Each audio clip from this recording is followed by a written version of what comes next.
vão. A falta de um teto, o rosto no chão. Começo a lembrar que rejeitei os frutos que colho do mal que plantei. Só me resta o retorno, nem quero perdão. E por minha culpa darei servidão. Se possa voltar, meu pai a correr, me abraça, me beija e me diz: você é meu filho, erga o rosto e olhe pra mim. Não me importa, filho, os motivos que trazem aqui. Meu amor perdoa. E você entendeu.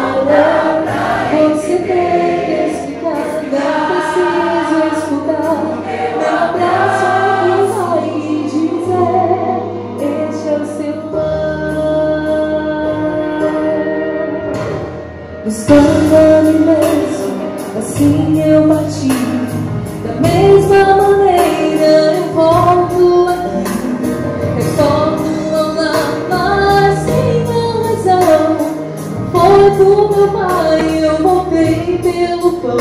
Mesmo assim, me aceita no seu coração. E antes do coração me dá seu perdão. Minha avó,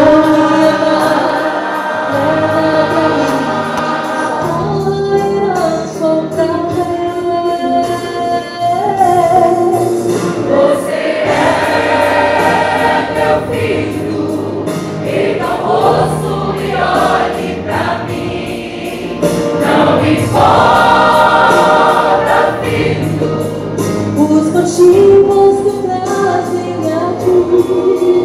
Meu amor perdoa. E você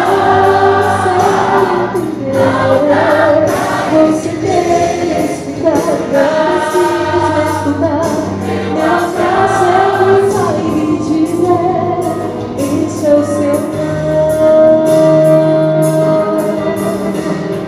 Pai que assiste ao seu filho partir, é o mesmo que aceita seu filho voltar.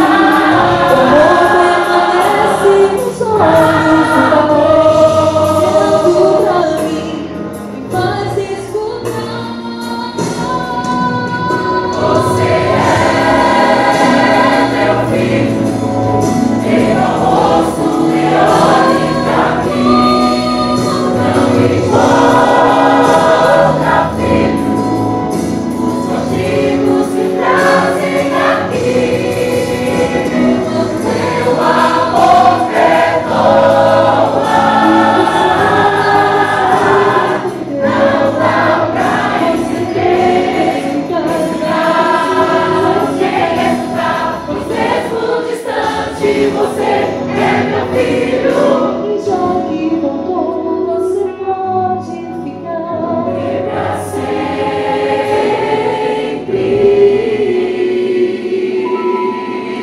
Este é o seu lar. Este é o seu lar.